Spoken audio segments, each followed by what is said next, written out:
जय गुरुदेव। प्रेमी भाई बहनों, परम पूज्य स्वामी जी महाराज ने कभी परीक्षा नहीं लिया कि तुम नामदान के लायक हो कि नहीं हो। जो भी गया उसको नामदान दे दिया। हिंदू भी नहीं देखा, मुसलमान भी नहीं देखा। कहने का मतलब ये है कि जैसे हमने सत्संगों में सुना कि पहले के महात्मा जो है परीक्षा लेते थे और उसके बाद जो है नामदान की बख्शिश करते थे। बहुत सारे दृष्टांत आते हैं। रामचरितमानस में भी गोस्वामी जी ने लिखा है, गूढ़व तत्व न साधु दुरावें, आरत अधिकारी जहाँ पावें। यहाँ आरत अधिकारी से मतलब है कि इस चीज़ के लिए, जैसे समझो कि एक बच्चा जब भूख बहुत तेज़ लगती है, दूध पीने वाला, तो जो बहुत तेज़ रोता है दूध के लिए, पहले धीरे धीरे रोता रहता है, उसके बाद जब बर्दाश्त नहीं होता, लगता है उस माँ को देखता रहता है, या माँ का किसी काम में फंसी रहती है, तो देखता है कि माँ आएगी नहीं, तो फिर बहुत से मतलब जो है तेज़ रोता है, तो उसी को कहते हैं आर्त अधिकारी। तो गूढ़ तत्व न साध दुरावें, आरत अधिकारी जहाँ पावें।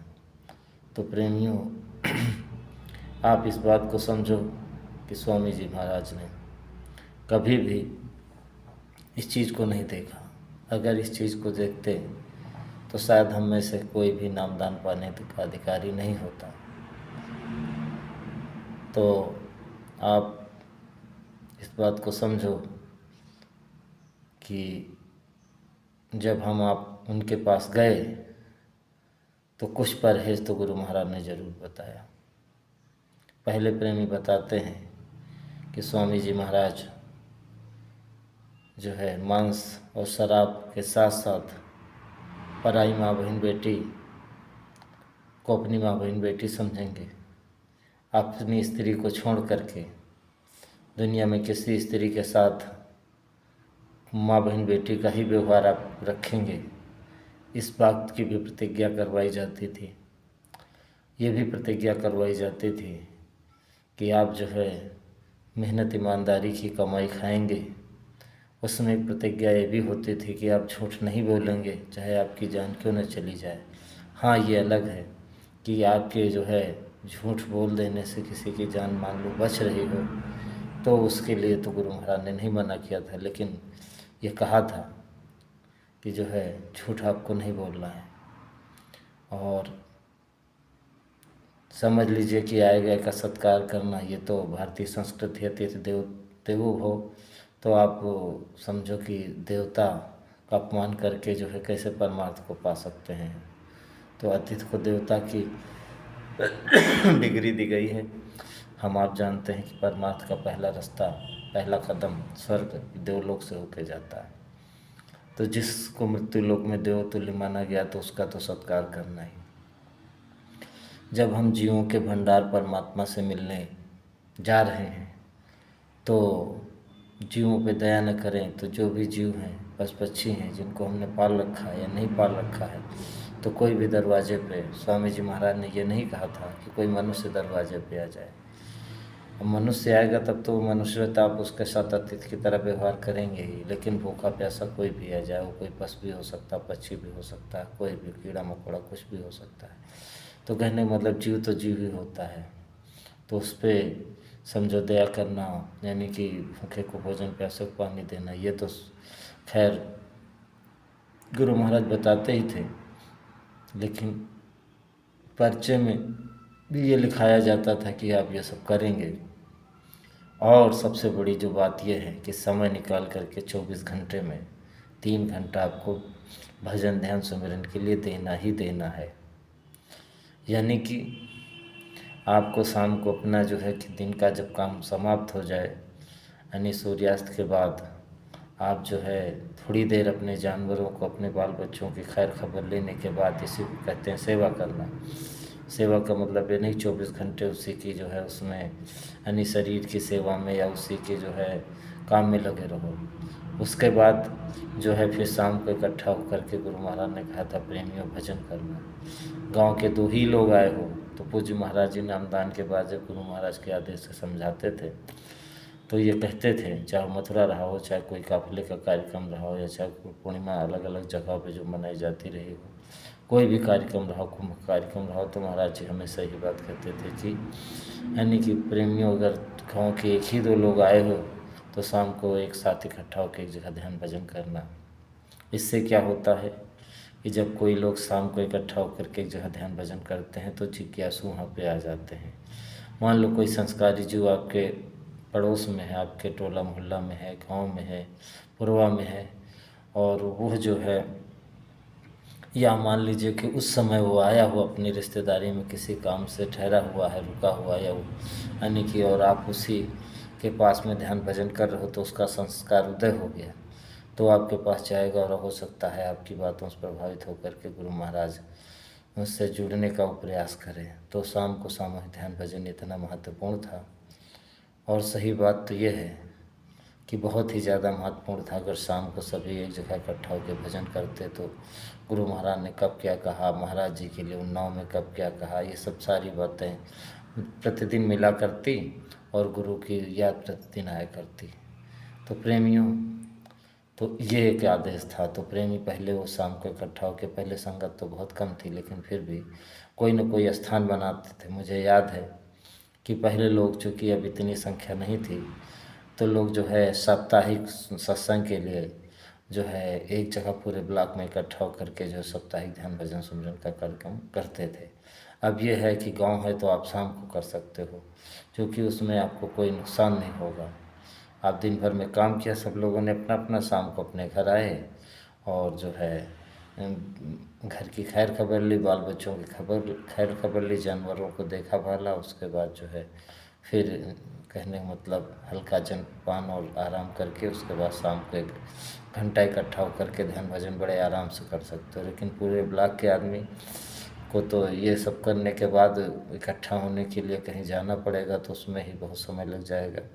रास्ते भी ख़राब थे, वाहन साधन भी नहीं थे, तो अंधेरा भी, बरसात है, आपका गर्मी है, क्या है, कुछ है, तो इस तरह आप जो है दिन में लोग इकट्ठा होते थे।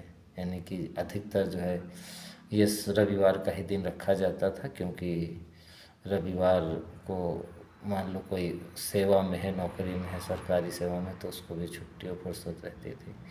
तो दोपहर में सुबह का शाम निपटा करके, और जो दोपहर का समय होता अक्सर जो है दोपहर में, वही सुबह उठे आप, और प्रेमियों को तो जल्दी ही उठना चाहिए, उठने के बाद पूजा पाठ किए, उसके बाद घर का काम किए तो थक गए, उसके बाद दोपहर आते आते थोड़ी दूर चले गए, 2-3-4 किलोमीटर। ब्लॉक का मतलब ऐसा स्थान होता था जहाँ 4-5 किलोमीटर में बड़े आराम से आप अपने साइकिल, मोटरसाइकिल या जो भी वाहन आप चले गए, उसके बाद ध्यान भजन किया, प्रेमियों से मुलाकात हुई। और फ़ोन का तो ज़माना उस समय था नहीं, था तो बहुत नाम मात्र का था।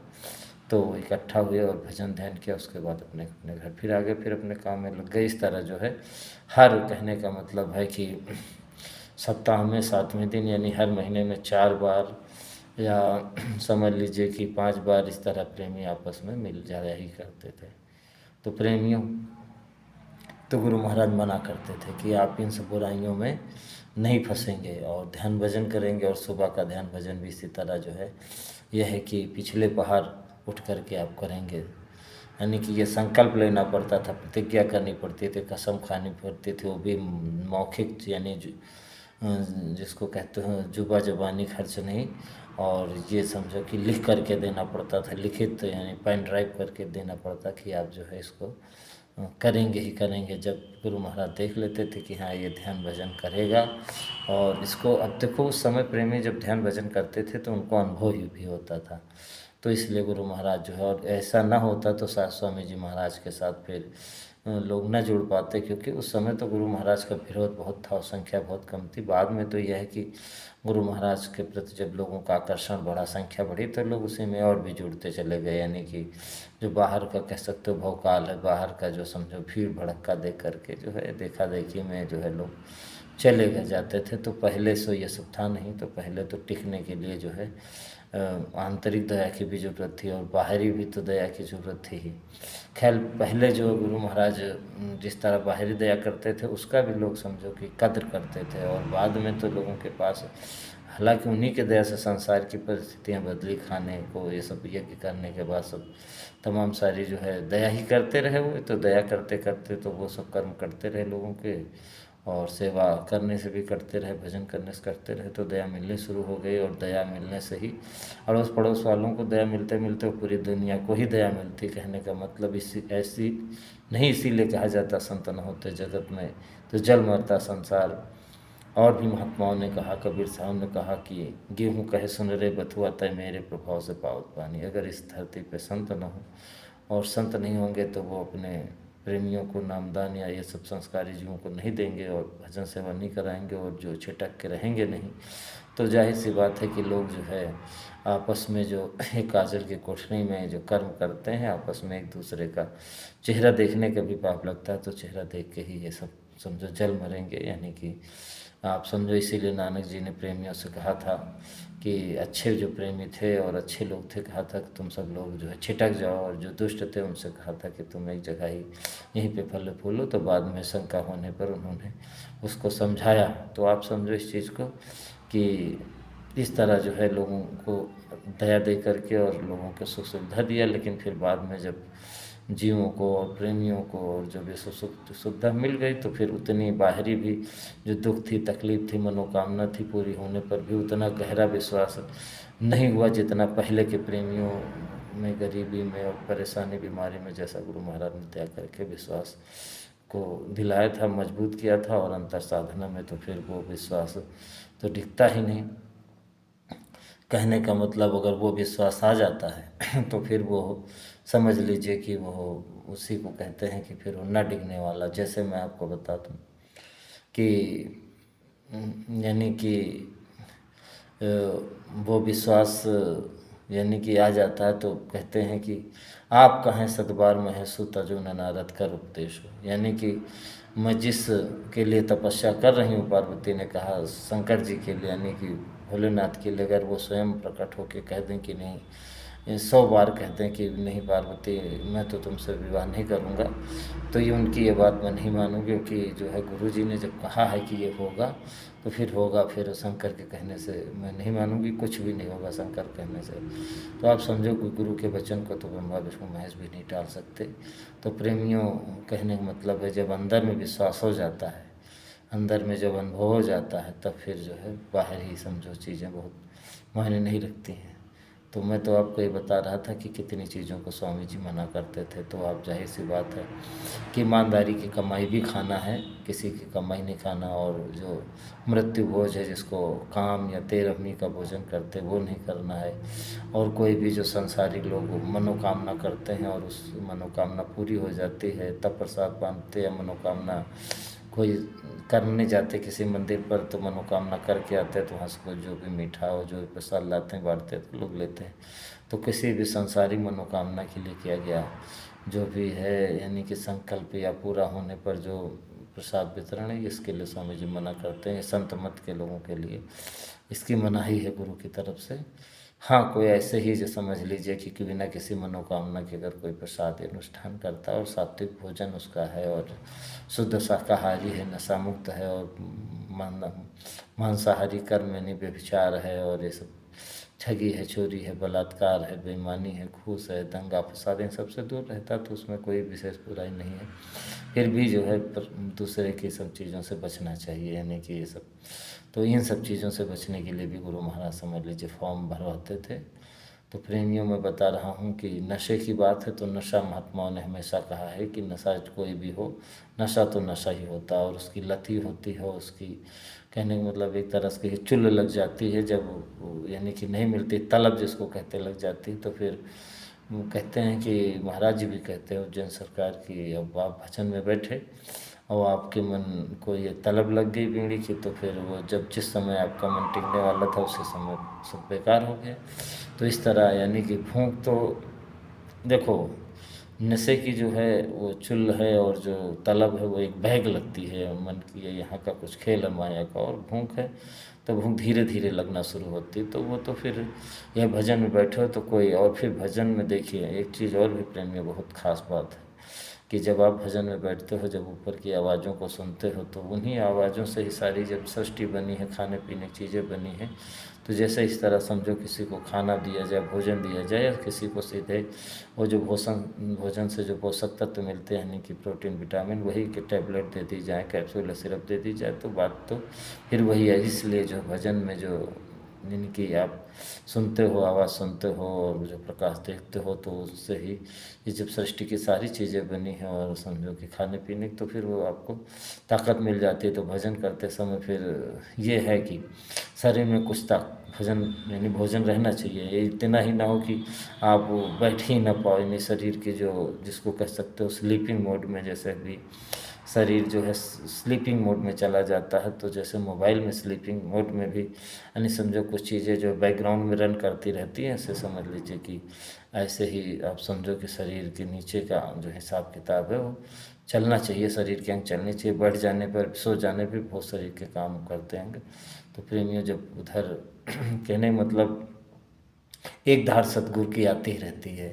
जीवात्मा भले ही शरीर से चली जाए ऊपर के लोकों में, मंडलों में मन के साथ, लेकिन कहते हैं कि जीवत मृतक हो होता जो खलक की आस, रक्षक समरथ सतगुरु क्यों दुखता पावे दास। तो अगर देखो जब सतगुरु की ये धार छोड़ देती जीव को, तो फिर ये सर गल जाता है। तो बंदा भूला बंदगी सतगुरु भूले नाय, जा दिन सतगुरु भूले ता दिन बंदा नाय। तो उसी समय समझ लीजिए कि शरीर मृत हो जाता है। लेकिन साधना में जो मृत्यु है उसमें शरीर इसीलिए नहीं खराब होता कि रक्षक समरथ सतगुरु क्यों दुख पावे दास। तो प्रेमियों, तो वो सब चलाने के लिए तो कुछ ना कुछ यहाँ पे यानी भोजन की ज़रूरत पड़ती है।